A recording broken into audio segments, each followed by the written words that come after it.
There is a certain kind of person who moves through the world differently. They walk into a room, and before anyone has said a word, something inside them has already gone to work. No argument is happening. No one has raised their voice. But their mind has already finished reading the room. An avoided glance, a smile that arrived just a half-second too late. A sentence that sounds perfectly normal but carries something underneath it. A kind of static that most people never hear. A lot of people look at this and call it a gift. And in some ways it is. But the harder truth, that same awareness rarely knows when to stop. It doesn't clock out. It follows them home, replays the dinner conversation at 2 a.m., turns one moment of silence into an entire architecture of questions.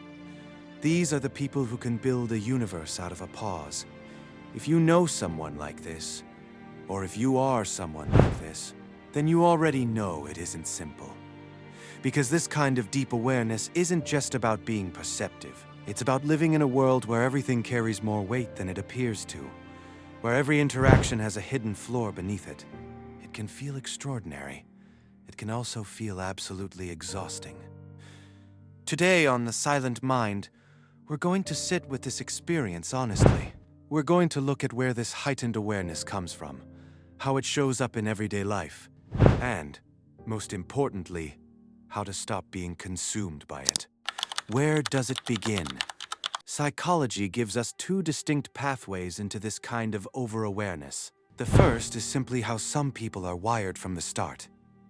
Researchers call them highly sensitive persons, HSPs, individuals who carry a trait known as sensory processing sensitivity. Their nervous system, from birth, operates like a finely tuned instrument. It picks up frequencies others don't notice. For them, the world has always been loud in ways that aren't measured in decibels. The second pathway is different. It isn't something they were born with. It's something they learned because they had to. Neuroscience calls this hypervigilance, and it often takes root in childhood, in homes where the emotional climate was unpredictable. Imagine growing up in a house where the atmosphere could shift without warning, where the sound of a car pulling into the driveway told you everything you needed to know about what the next few hours would feel like, where you learned to read the tension in a room before you even knew the word for it. These children became small, quiet detectives of the human heart. They memorized body language. They tracked tone of voice. They learned to disappear when they needed to, and to step forward with exactly the right softness when that was called for instead. Biologically, what was happening is this. Their amygdala, the brain's internal alarm system, was being activated again and again. It began writing a message deep into their nervous system. This place is uncertain. Stay alert. Keep scanning. No one taught them this. Their own survival wired it into them. And so by the time they reach adulthood, that radar is still running. They look back and wonder why they can't stop overthinking, why they can't just relax, why everything feels like something to be decoded. But they aren't broken. They are carrying an intelligence that was built for a very specific purpose. Protection. The shield just never got the signal that the war was over. So what does that shield look like when it shows up in adult life? 1. Living inside constant analysis. This is the most visible sign, and also the one that costs the most energy. For most people, a conversation is just a conversation. A message is just a message. But for someone with this kind of awareness, every interaction runs through a hidden filter. Here's a real example.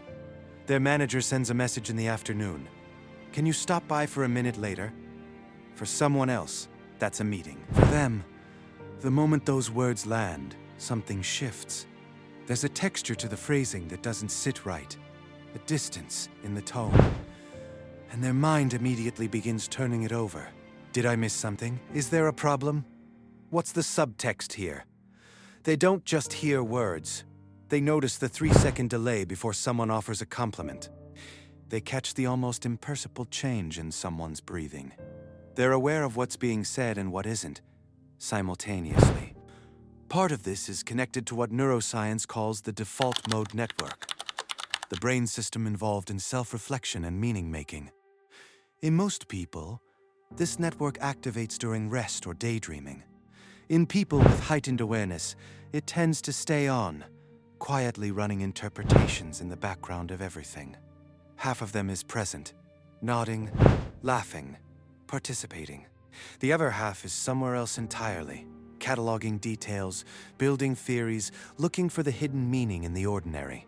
The result is a particular kind of exhaustion, not the exhaustion of doing, the exhaustion of constantly processing. They can spend an entire day sitting still and feel like they ran for miles. 2. Watching themselves from the outside. Psychology uses the term metacognition to describe the ability to observe your own thinking. It lives in the prefrontal cortex. Everyone has some capacity for it. But for overly aware people, this ability runs without interruption. They don't simply feel an emotion. They watch themselves feel it, and then they evaluate it. The loop often looks like this. An emotion arrives, they analyze it, then they judge it. They're walking outside and feel a wave of sadness. Instead of letting it move through them, they immediately cross-examine it. Why am I sad? Does this sadness even make sense? I have things to be grateful for. What's wrong with me for feeling this way? They aren't cynical. They are simply cautious. And often they feel alone even when surrounded by people, because they're living in a layer of reality that most others aren't visiting. 4. Empathy that never switches off. For most people, empathy is something they choose to bring out in certain moments. When a friend is struggling, when someone needs support. For deeply aware people, empathy isn't a tool they pick up. It's the air they breathe. They walk into a room and feel the tension between two people who haven't spoken a word. They sit next to a stranger and begin absorbing that stranger's anxiety without knowing anything about them. A friend describes something painful, and when they go home that night, the pain is still sitting inside their chest, like a house guest that doesn't know it's time to leave. Neuroscience connects this to mirror neurons, neural systems that activate when we witness another person's emotional state, as if we were experiencing it ourselves. For highly aware people, this mirroring doesn't stay contained. It becomes absorption. They become the emotional anchor in every room they enter. People feel seen around them, understood, held, and they are genuinely gifted at this. But the cost is real. They carry everyone else's weight. They process everyone else's experiences through their own body. And at the end of the day, very few people think to ask how they're doing. 5. When awareness moves into the body. This awareness doesn't stay in the mind. It lives in the body too. Neuroscience calls this interoception, the ability to sense your own internal physical states, processed by the insular cortex. People with heightened awareness often have an exceptionally sensitive interoception system. They drink a strong coffee. Their heart rate picks up slightly from the caffeine. For most people, that's just alertness. But their nervous system reads the faster heartbeat and begins asking questions. Is something wrong?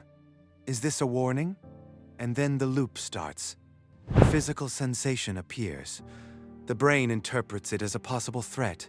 The body releases stress hormones. Those hormones create stronger sensations, which the brain then interprets as further evidence of danger. They can feel afraid when nothing is wrong, uneasy in the middle of a perfectly calm evening.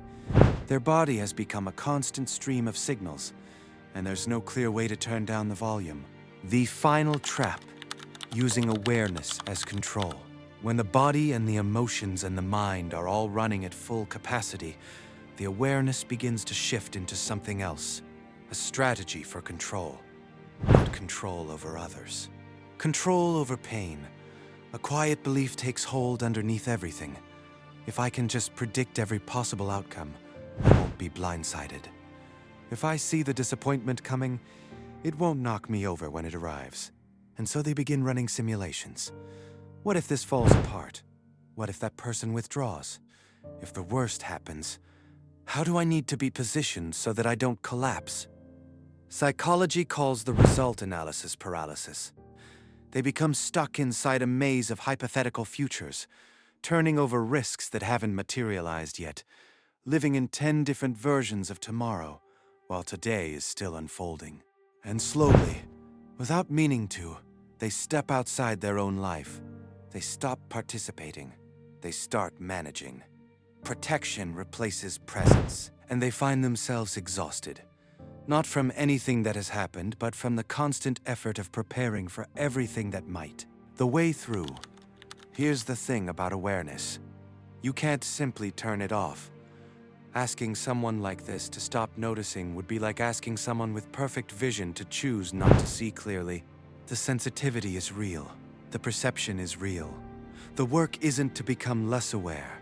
The work is to stop carrying everything you notice. People who find their way through this tend to anchor themselves in 3 shifts in understanding. The first is this.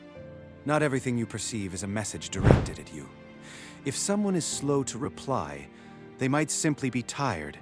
If a coworker walks past without acknowledging you, they might just be somewhere else in their head. You don't have to personalize the entire world. The second is this. Not every emotion that arises requires a solution. When anxiety shows up, you don't have to diagnose it, trace it back to its origin, and resolve it immediately. You can simply notice it. Your heart is beating quickly. That's a sensation. You can observe it without becoming it, and let it pass. The third is this. Not every insight needs to become action. You may clearly see someone's insecurity. That doesn't mean you're required to address it. You may sense instability in a relationship. Sometimes the right response is simply to step back, not to engineer a resolution. Clarity is only a gift when it comes with boundaries. When you know the difference between what belongs to you to carry and what belongs to the world to hold on its own. What becomes possible? When this kind of letting go becomes practice, something quiet begins to happen. The awareness doesn't disappear. It matures. It softens. They can still read a room, but they no longer feel compelled to fix what they find there. They can still feel deeply, but they stop mistaking absorption for compassion. The shift is this. They move from using their awareness to predict to using it to be present. From fear to a kind of open curiosity.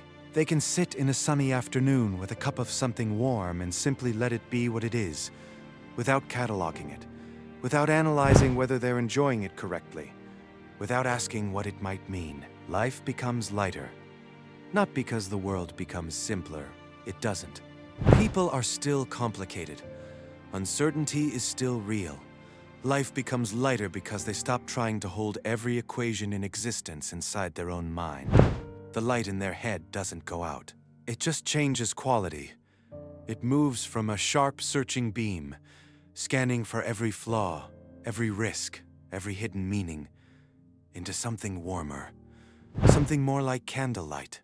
Still illuminating, still perceptive, but gentle enough to actually rest in. These are the people who think the most deeply, feel the most fully. Their quietness is not absence. It is a kind of accumulated understanding, a wisdom that has learned to witness life rather than be imprisoned by it. If any of this felt familiar, if you recognized yourself somewhere in these words, I want you to know something. The depth you carry is not a flaw. It was never a flaw. It is a kind of intelligence that the world doesn't always know how to honor.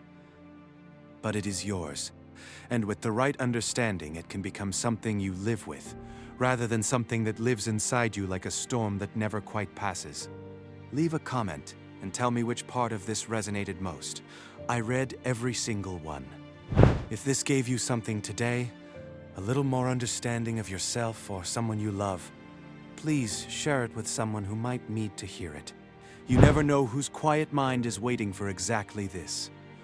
Thank you for being here and for choosing to spend this time with the silent mind. I'll see you in the next one.